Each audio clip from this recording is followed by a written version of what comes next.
लोकशाही तंत्रमध्ये आपले सहर्ष स्वागत आहे।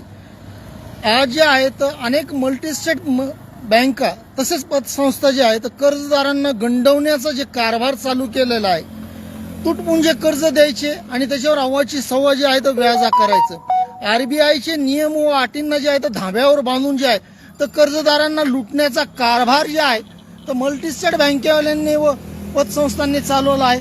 तर अनेक वेळा जे आहे पतसंस्था व मल्टीस्टेटच्या जे आहे तर वसुली प्रतिनिधी जे आहे तर कर्जदारांना कर्ज वसुलीचा तगादा लावतात व त्यांच्याकडून जे आहे अव्वाची सव्वा जे आहे तर कर्जाच्या रकमापेक्षाही जास्त दुपटीने तिपटीने जे आहे तर पैसे वसूल करण्याचा कारभार करतात। वेळेवर जर हप्त्याची भरणा नाही केलं तर एक दिवसही उलटवलं नाही की दुसऱ्या दिवशी जे आहे तर कर्जदाराच्या घरी जाणे, त्यांचे वाहन जप्त करणे, वाहन तारण कर्ज असेल तर किंवा घरावर कर्ज असेल गृह कर्ज तर घराला कुलूप टाकणे, असे जे कारभार जे आहे तर मल्टीस्टेट बँकावाल्यांकडून होत आहे। तर नियम व अटींना जे आहे तर धाब्यावर बांधून जे आहे तर मल्टीस्टेट बँकांनी जे आहे तर आज जे आहे तो वसुलीचा जे सपाटा चालवलेला आहे त्यामुळे जे आहे तर कर्जदार जे आहे हैराण झालेला आहे, परेशान झालेला आहे आणि आत्महत्या करण्याची वेळ जे आहे आज कर्जदारावर येते। एवढे होऊनही जे आहे तर प्रशासनातील अधिकारी मात्र याकडे कसल्याही प्रकारचे लक्ष देत नाही। असाच जे आहे तर एक प्रकार माजलगाव शहरात घडला आहे। तर काही दिवसापूर्वी जे आहे तर काही महिन्यापूर्वी जे आहे तर येथील एका मल्टीस्टेट बँकेकडून वाहन तारण कर्ज घेतले होते। वाहन तारण कर्ज घेतले असताना त्या वाहनावरील जे आहे तर कर्जाची फेड वेळेवर सातत्याने जे आहे तर हप्ते भरून जे आहे तर कर्जदार करत होता। मात्र एक दिवस विलंब झाला वाहन तारण कर्जाची जे आहे तर हप्ता फेडण्यासाठी, तर दुसऱ्या दिवशी जे आहे तर घरासमोरील लावलेले वाहन चोरून नेण्याचा महाप्रताप जे आहे तर माजलगाव शहरात असणाऱ्या शाखेच्या एका मल्टीस्टेट बँकेने केली आहे। तर या प्रकरणी माजलगाव शहर पोलिसातही गुन्हा नोंद झाला आहे। मुख्य कार्यकारी अधिकारी यांच्यावर गुन्हा दाखल झाला असूनही पोलिसांचा मात्र तपास धीम्या गतीने चालत असल्याचे दिसून येत आहे। तर आपल्या सोबत आहेत ज्ञानेश्वर चव्हाण, यांच्याशी आपण जाणून घेणार आहोत की नेमका प्रकार काय आहे। तर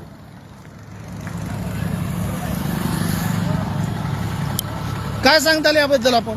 काय नाही सर, मला एवढं सांगायचं होतं की मी कुठल्या बँकेचं कर्ज आहे तुमच्याकडे? महेश मल्टीस्टेट। तर किती कर्ज घेतलं होतं आपण? 1,80,000 घेतलं होतं मी। अच्छा, 1,80,000 रुपये कर्ज घेतलं होतं। 10 तारखेचा हप्ता होता। 11 तारखेला माझी गाडी ओढून त्यांनी नेलेली आहे। कुठली गाडी ओढून नेलेली आहे? बुलोरा सर। काय नंबर काय त्या गाडीचा? MH 25R 1992। काय हप्ते थकले असतील तुमच्याकडे? नाही थकलेल सर। माझा पूर्ण नाव काय तुमचं? ज्ञानेश्वर रामकिसन चव्हाण। राहायला कुठे आहेत तुम्ही? माजलगाव मध्ये मंजुनाथ रोडला। अच्छा, तर 1,80,000 किती हप्ते होते एकूण तुम्हाला दिले? 22 हप्ते दिले सर मला। तर आतापर्यंत किती हप्त्याची फेड केली तुम्ही? आतापर्यंत मी तरी नाही म्हणता एक 15-16 हप्ते केले असतील सर। 16 हप्त्यांची फेड केलेली आहे आता। आणि एकूण ड्यू किती हप्ते आहेत तुमच्याकडे बँकेचे? ड्यू हप्ता नाहीये, चालू महिन्यातला ड्यू आहे। 10 तारखेचा हप्ता आहे ना, 11 तारखेला गाडी नेलेली। तर एकूण हप्ता कितीचा होता तुमचा? 10,801 रुपयाचा। तर या प्रकरणी जे आहे तर गाडी ओढून कुणी नेली तुमची? मला असं वाटतं की त्यांचे जे सचिव आहेत ते मल्टीस्टेटचे, त्यांच्या सांगण्यावरून गाडी ओढून नेलेली। आता जे माजलगाव शहर पोलीस स्टेशनला गुन्हा दाखल केलेला आहे तुम्ही हो केलेला सर, दिनांक 26/9/2024 रोजी, याच्यामध्ये जे आहे तर मुख्य कार्यकारी अधिकारी यांना जे आहे तर संशयित आरोपी केलेला आहे तुम्ही कर्जदार आहेत बँकेचे, कर्ज फेडणे हे नियमाने तुमच्यावर बंधनकारक आहे। असं बँकेला जे आहे तर वेटीस धरण्याचं मागील कारण काय नेमकं? काय झालं की त्यांनी मला न सांग म्हणजे बँकेने तुमच्या इकडे असणारं कर्ज सोडून द्यावं असं वाटतं का तुम्हाला? नाही सोडून नाही, पण त्यांनी असं का केलं? 10 तारखेचा हप्ता 11 तारखेला का गाडी न्यावा? त्यांनी मला फोन लावलेला नाही, काही नाही। आणि त्या दिवशी विशेष म्हणजे लक्ष्मीचा सण होता। बरं, इथून माग 1-2 दिवस माग पुढे हप्ते भरलेले आहेत मी। 15 तारखेला 18 तारखेपर्यंत गेलेले आहेत। ह्या वेळेस का केलं त्यांनी असं? तर दंडाच्या रकमेसहित आज किती कर्ज असेल तुमच्यावर? एकूण असे किती हप्ते थकलेले होते तुमचे? थकलेला एक पण हप्ता नव्हता माझा। 10 तारखेचा हप्ता आहे ना, 11 तारखेला गाडी नेली। फक्त एक दिवस विलंब झाला म्हणून तुमच्या वाहन तारण कर्ज होतं आणि ते वाहन जप्त करण्याचा महाप्रताप जे आहे तर बँकेचे कुठले कर्मचारी आले ते तुम्ही घरी होतात का तेव्हा समोर होतात का नव्हतो, माझे घरचे होते, मी थोडं बाहेरगावी गेलो होतो. मग त्यांना बँकेत जाऊन तुम्ही विचारणा केली नाही का विनंती केली नाही का गेलतो मी बँकेत, ते म्हणले सगळे दुसऱ्या गाडीचं, तुम्ही दुसऱ्या गाडीला जामीनदार आहेत. मी म्हणलं मी कुठल्या गाडीला जामीनदार नाही. तर त्यांनी असं मला म्हणलं की सासऱ्याचं नाव दाखवलं. तर सासऱ्याचा माझा काही संबंध नाही, दुसऱ्या गाडीच्या हप्त्यामुळे माझी गाडी कशामुळे न्यावा. तो कुठल्या गाडीला जामीनदार आहे सासरे तुमचे माझ्या गाडीला दुसऱ्या गाडीला जामीनदार आहे. ते बोलोरोला हा. आणि वाहन कुठलं तुमचं बोलोरो गाडी आता नेली त्यांनी बोलेरो तुमच्याकडे एकूण वाहन किती आहेत 2 आहेत वाहनं. तो दोन्हीवर जे आहे तर JMIचं जे माहितीच करते. दोन्हीवर तर पहिल्या गाडीवर एकूण किती कर्ज आहे आता हिच्यावर 1,80,000 घेतलेले, दुसरीवर 7 लाख घेतलेले. तर 7 लाखापैकी त्यातले काय हप्ते थकीत आहेत का त्याचे नाही, तिचे बी थकीत नाही ते. त्याचा हप्ता किती आहे तिचा 29,251 रुपये हप्ता आहे. तर किती हप्ते आहेत एकूण असे त्यांचे त्यांचे मला वाटतं सर तेवढं 34 हप्ते असतील तिचे. तर 34. किती फेडले आतापर्यंत आतापर्यंत 13 हप्ते गेले त्या गाडीचे.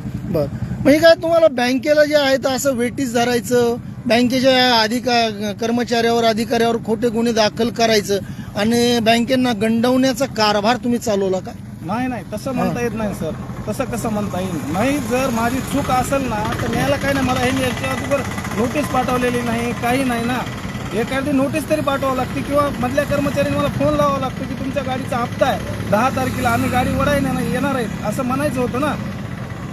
हे काहीच म्हणलेलं नाही, कुठलीही पूर्व सूचना तुम्हाला दिलेली आहे का दिलेलं नाही, कसलीच दिलेलं नाही. आणि परत गाडी नेल्याच्या नंतर त्यांनी नोटीस पाठवली की 15 दिवसात पैसे नाही भरले तर गाडी विकले जाईल, अशी नोटीस पण आहे माझ्यापाशी. आणि भरलेल्या सगळ्या पावत्या आहे का दाखवताल का तुम्ही हो. हे पहा कशा प्रकारे जे आहे तर कर्जदाराला जे आहे तर वेटीस धरण्याचा कारभार जे आहे तर मल्टीस्टेट बँकेने चालवला आहे. आणि आज जे आहे तर आपण पाहणार आहोत की कर्जदाराला जे आहे तर कुठलीही पुनर्सूचना न देता जे आहे तर संबंधित बँकेने हे बघा, ही नोटीस. ह्या नोटीसमध्ये काय उल्लेख आहे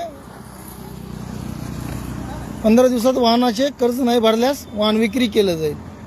आता किती थकीत आहे तुमच्याकडे एकूण 10,700 बघा तिथं. अच्छा आता जे हप्ते जे भरलेले आहेत तुम्ही 22 हप्ते भरला म्हणतात त्याचे पावत्या आहेत का तुमच्याकडे पावत्या हे काय, हे बघा सर, पावत्या आहेत. हो बाई, पावत्या कंटिन्यू भरलेल्या, हो बाई पावत्या.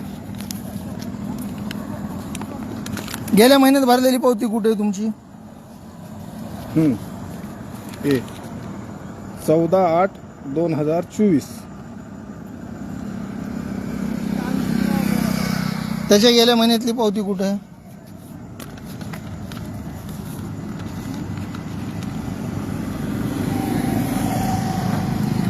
त्याच्या गेल्या महिन्यातली पावती कुठे आहे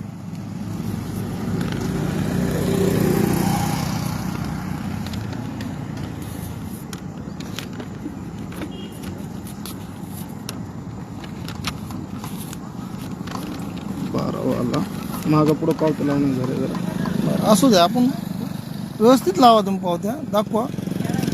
आज जे आहे तर कशा प्रकारे जे आहे तर कर्जदाराला जे आहे तर वेटीस धरून जे आहे तर वाहन कर्ज देऊन 1 दिवसाचा विलंब झाला म्हणून जे आहे तर कर्जदाराचं वाहन ओढून नेण्याचा महाप्रताप संबंधित मल्टीस्टेट बँकेने केला असून मुख्य कार्यकारी अधिकारी यांच्यावर जे आहे तर भारतीय न्याय संहितेच्या कलम 303 अनुसार जे आहे तर माजलगाव शहर पोलिसात गुन्हा दाखल झाला असून या प्रकरणी पोलिसात जे गुन्हा दाखल केला आता याच्यामध्ये अटक वगैरे काय करण्यात आली का संबंधित आरोपीला नाही केली सर, आणखीन तर झालेली नाही. आता तुम्ही त्याविषयी चौकशी वगैरे केली का पोलिसात जाऊन जाऊन आलो सर, आजच तर जाऊन काय म्हणणं आहे त्यांचं ते म्हणले आज संध्याकाळी तपासाला जाऊ म्हणले. आज जाऊ म्हणले ते, जाऊन आलो. नेमकं आरोपी इथं आहे का ज्याच्यावर तुम्ही आरोप केले की वाहन चोरून नेलंय माजलगावमध्ये तेच सर. पोलिसांकडून जे आहे तर धीम्या गतीने तपास होतो याबद्दल काय सांगताल चालू आहे सर, एवढा फास्ट तपास लावी ना गेले. वाहन कुठं आहे सध्या पोलीस स्टेशनला आहे की बँकेच्या बँकेच्या ताब्यात आहे सर, बँकेच्या ताब्यात आहे बँकेच्या ताब्यात आहे.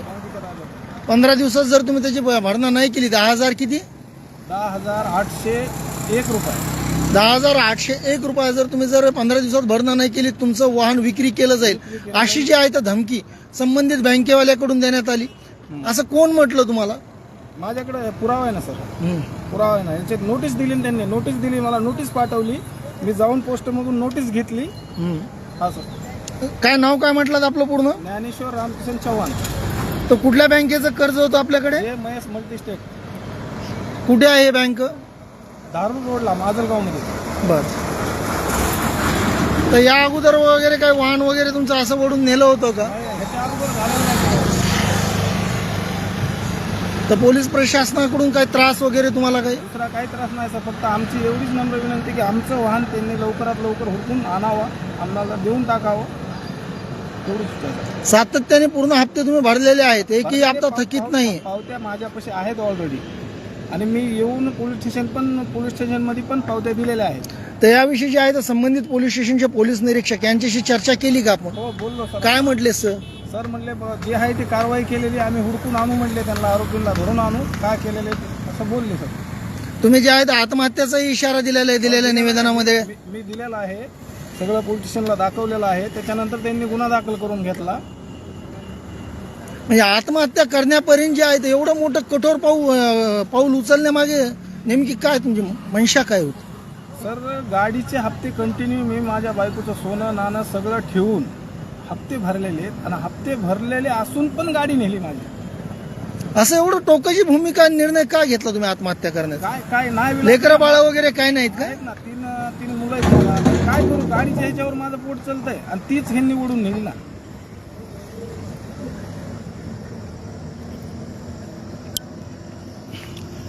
हे होते ज्ञानेश्वर चव्हाण यांनी जे आहे तर माजलगाव शहर पोलिसात जे आहे तर संबंधित मल्टीस्टेट बँकेचे मुख्य कार्यकारी अधिकारी यांच्यावर जे आहे तर गुन्हा दाखल केलेला आहे, आणि पोलीस जे आहे तर या प्रकरणी जे आहे तर धीम्या गतीने जे आहे तर तपास करत असल्याचे दिसून येत आहे. तर पोलिसांना जे आहे तर त्यांनी विनंती केलेली आहे की जलद गतीने जे आहे तर तपास करून सदरील वाहन ताब्यात देण्यात यावे व कठोर कारवाई जे बँकेचे मुख्य कार्यकारी अधिकारी यांच्यावर कठोर कारवाई करण्यात यावी व लवकरात लवकर त्यांना जे आहे तर पोलिसांनी अटक करावी व संबंधिताची चौकशी करावी अशी मागणी यांच्याकडून करण्यात येत आहे. लोकशाही तंत्र, माजलगाव.